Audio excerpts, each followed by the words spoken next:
can't sing and he can't dance and he's basically got no talent whatsoever, except that he looks like Jeff Goldblum. But give him a break. You guys are watching Gimmeabreakman. Hey guys, Gimmeabreakman. Did I say hey guys twice? Well, you know, sometimes you know there's a video inside of you and you know it's going to come out, but you're not sure when. Kind of like when you ate too much at a barbecue the day before. And, well, I hope your imagination can take it from there. Okay, so let's get to it. I've been in Japan a long time, and about, every day there's some bizarre article in the newspaper about some bizarre sexual crime that has been committed and someone arrested. Now, mind you, Japan is incredibly safe. I lived 6 years in New York City before coming over here, and I used to have really long hair and no glasses. This is what studying Japanese will do to you. It makes your eyes go bad, and I'm serious about that. Reading a lot makes your eyes go bad. Look at lawyers. This is a completely irrelevant piece of information, but I notice all lawyers have glasses pretty much because they're always, their eyes are stuck in, their faces are stuck in law books all night. And that's why I think one reason most Asians have glasses, honestly.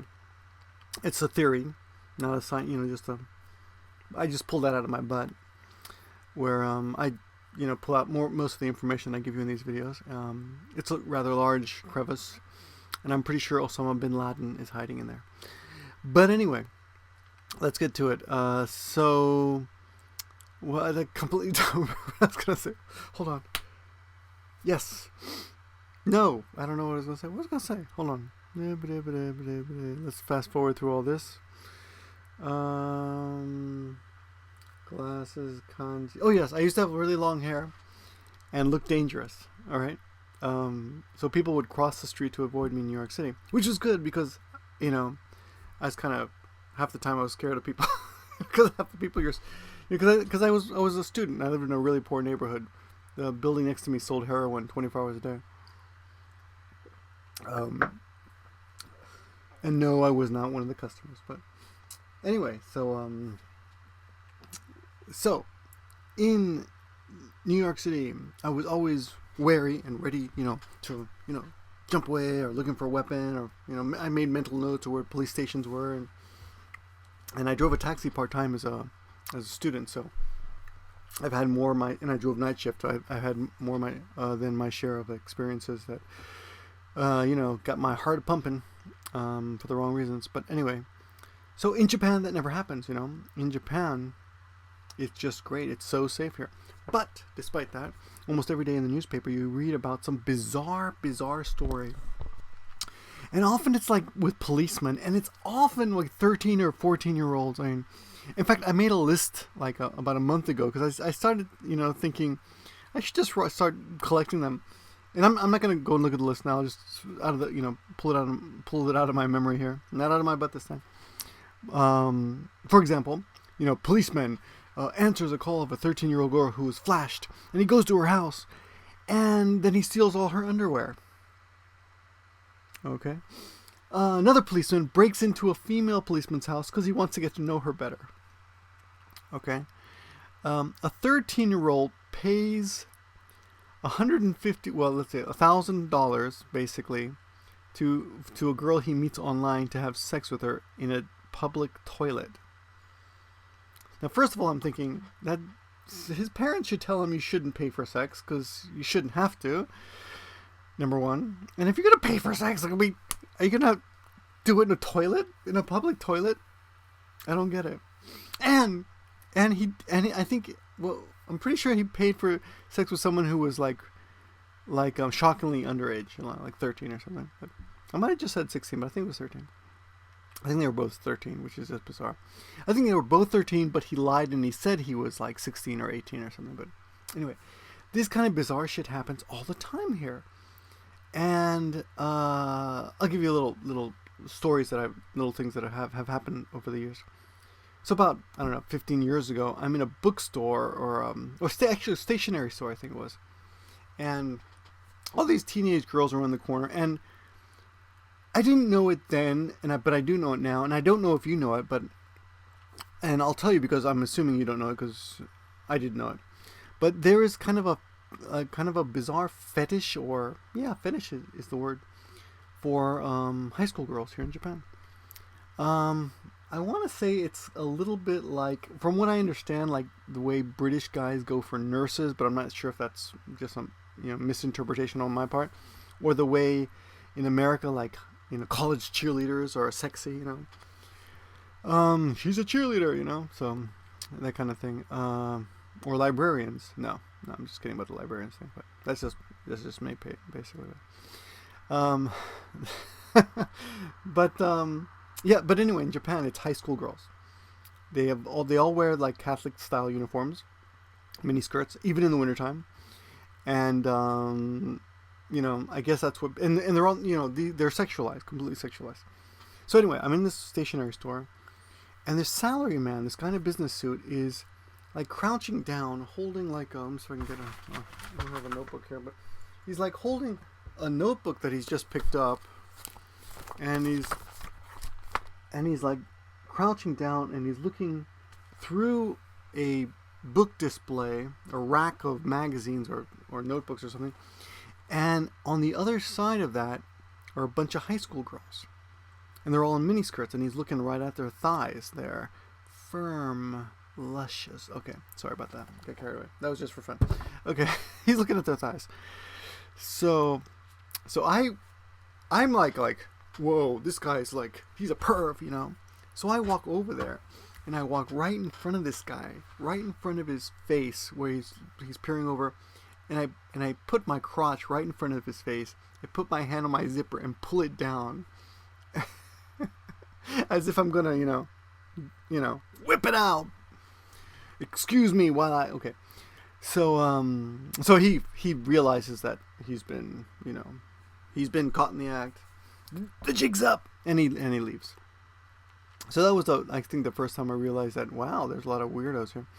And speaking to almost any woman here in Japan, everyone's been fondled, or pretty much everyone's been molested on the train during rush hour in the morning or on the way back, especially as high school girls. But I've also spoken to high school girls who've told me that they've seen pervs like, one. I don't know. One girl. She told me about, this is my old buddy Ted's girlfriend, who told me that pervs would drive up in cars next to her high school and pleasure themselves in their cars while they were at lunch, during their, I guess, PE time, while they're in the yard playing volleyball or whatever high school girls play.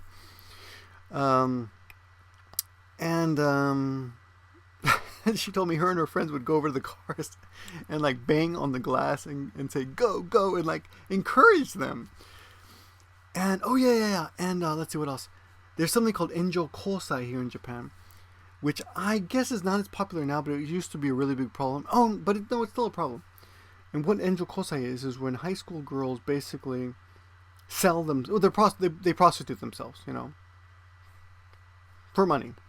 I mean, obviously I didn't have to say that. Sorry, I assumed you were stupid. I apologize. So they would prostitute, and I've seen it done. Like I was hanging out at Nagoya Station one time, waiting for my girlfriend, who I didn't pay for, by the way. And she came, but when while I was waiting for her, I noticed this weird guy. First of all, these are the before cell phones were that popular. So it must have been a while ago. He's at a payphone. He's making a phone call. And then these high school girls show up. 2 high school girls show up, and he walks away with one of them, or 2 of them. I don't know, maybe it was both. I don't remember. Maybe it was just one of them. I don't remember. But anyway, I remember that my girlfriend had arrived about the time that this transaction was taking place, and I was like, "Hey, check this out! Look what's going on over there." And this guy was like weird, and they were obviously meeting for the first time, and they walked away hand in hand. And any foreigner who's been here will tell you they have walked through busy parts of town and seen like really weird looking old guys. Guys drinking whiskey out of New York City shot glasses. I've seen really weird old guys walking hand in hand with very attractive ladies, young ladies. And, not to judge a book by its cover, Sarah Palin is a douche.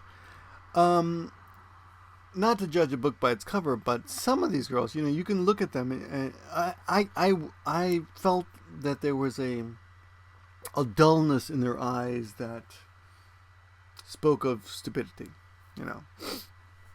So, what can you say? Anyway, why am I making this video? So yeah, all these weird stories that have happened, and what I'm doing here is kind of responding to something rare in Japan. There are very few female Japanese vloggers who vlog in English. One of them is, of course, that Japanese girl who was recently featured on NHK, and actually, I think yesterday appeared in a national newspaper. NHK is like Japan's PBS. So, she's like taking off, that Japanese girl. And now there's a new one, and her name is Hiroko Channel. And she made a video, I guess she lives in Tokyo. She's talking about Akihabara, which most of you otaku nerds will know is a place where all the latest electronic stuff and like manga things would pop out, It's full of specialty stores. And I don't live, near there. And she's talking about, I guess, maid cafes and these kind of cafes where you can go if you're a man needing a little female attention. Now remember, prostitution was outlawed in Japan, I think back 1958, or was it 48? Maybe 48. But a while ago, thanks to the American occupying forces, convinced the Japanese that prostitution was wrong. But of course, they still find loopholes around it, and there's a bunch of different ways to get it. It exists in different forms. For example, one of them is called a soap land, where it's basically a place where you can go and get I guess I've never been in one, and apparently foreigners are not allowed because we can't control ourselves because we're dumb. But I guess the soap land is where you go and get a bubble bath or something, or a bath, or they soap your body up, or they wash your body. And once you're in the privacy of a certain room, you can negotiate for, above and beyond services performed on your persona, so to speak. And another kind of place that they have is something called a health club. And I have no idea what they do in a health club, except I remember going to a health club once thinking it was a gym.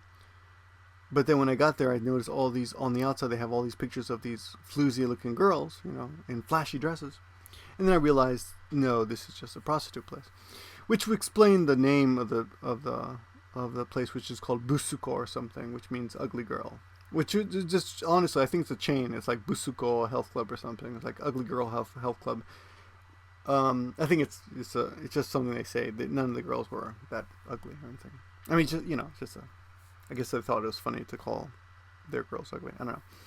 Then recently I heard in the newspaper, because there was a murder committed at one, there's something, I don't know what they're called, I forgot, but there's a place where you can go and put your head on the lap of a Japanese girl, and often they wear kimonos, and they're kind of they're sexy kimonos, which means you cut up open in the thigh area, and they will clean out your ears, and I guess chat with you in a room, and you can pay them extra for extra stuff, I guess, or maybe they're not sexual. I don't know. But anyway, this Hiroko Channel, a young lady from Japan, of course, with a name like Hiroko.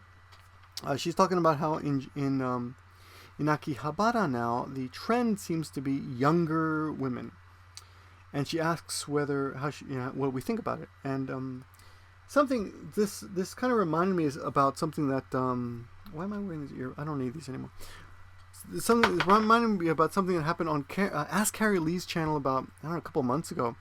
Ask Carrie Lee made a video supporting a girl who was coming out about being raped. And one of my subscribers, I think his name was Deb Steff. I'm pretty sure it's Deb Steff, yeah. And Deb Steff, if I'm wrong, I'm not wrong. I'm right. I never mind. I'm not apologizing. So Deb Steff writes something about women want to be raped or something. You can go and check out the channel if you want. And I was like, that's like you're just asking for trouble, writing a comment like that. Women want to be raped, right? Women want to be raped. And this is all connected, so get me. By the way, George Carlin thinks rape is something that you can make fun of. And the way he says that, I kind of have to agree. But anyway. Okay, so back to this. So I looked it up after he wrote that because I was like, this is like because he's like a nice guy. Why would he write something like that? Well, first of all, it was kind of not a faux pas. It was basically sticking your foot in your mouth. It was tactless. That's what it is. But I did a little research on it, and not I got this off the internet, so it must be true, right? So, but anyway, according to psychologytoday.com, 31 to 50% of women have rape fantasies, and these fantasies are frequent or preferred in 9 to 17% women. So, let's say 12% of all women prefer rape fantasies. And I read another site. I can't find the site now. I didn't look for it, but I mean, I'm not looking at the site now. But if memory serves, apparently one of the reasons women like rape fantasies, not rape, rape fantasies, is because it absolves them of responsibility towards sexual acts. So when and of course this is always involved with a safe partner, of course. So when their boyfriends or husbands pretend rape them, they can do things that they always wanted to do, but were kind of afraid to try.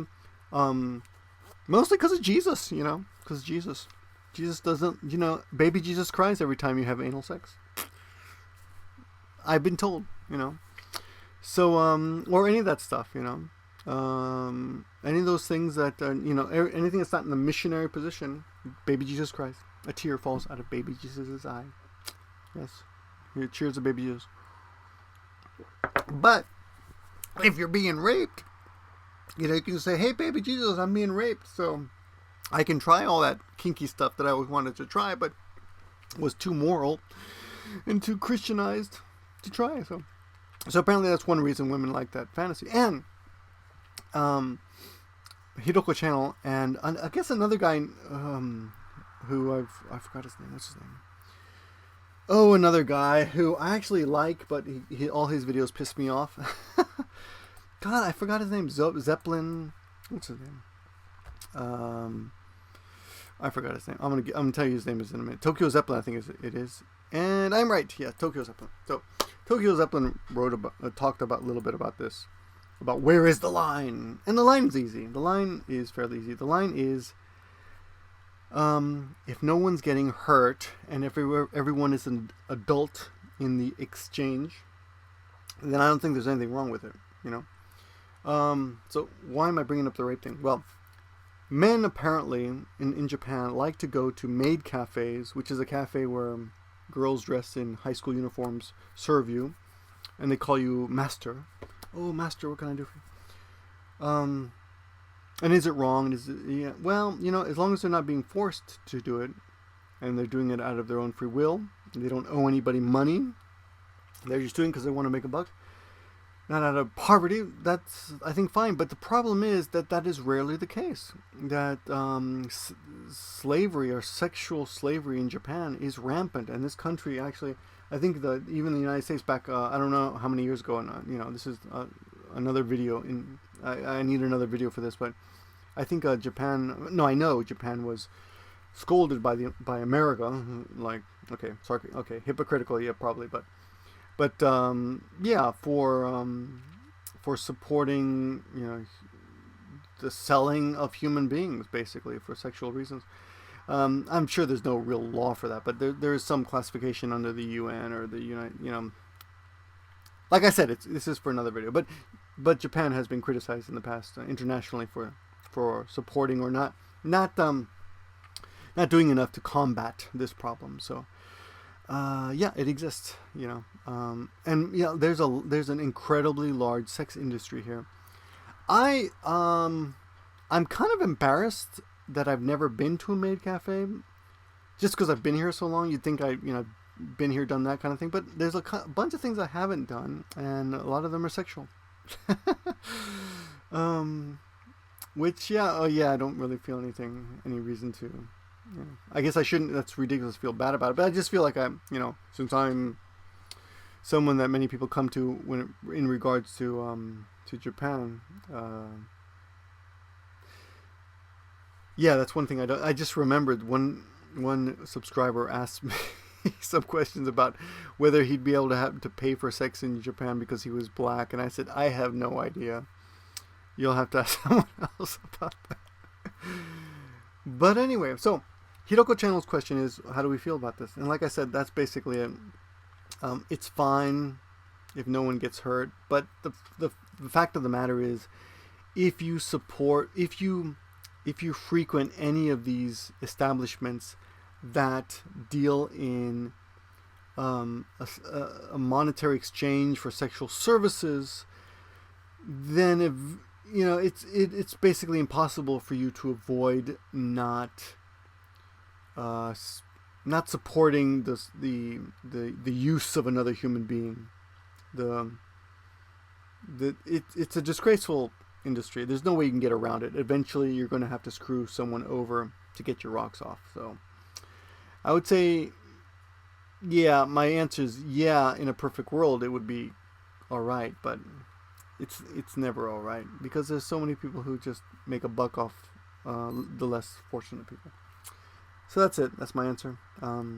She's a great channel. Check her out, Hiroko Channel. She's got a lot of interesting things. She'll try to she has a very interesting habit of slipping Japanese into every conversation, but then she'll explain it in English. So she'll fool you into learning Japanese. So I highly recommend her. Anyway, that's all I gotta talk about, and I'm gonna go to sleep. Wow, this is a long video. If you watch this long, say I love New York.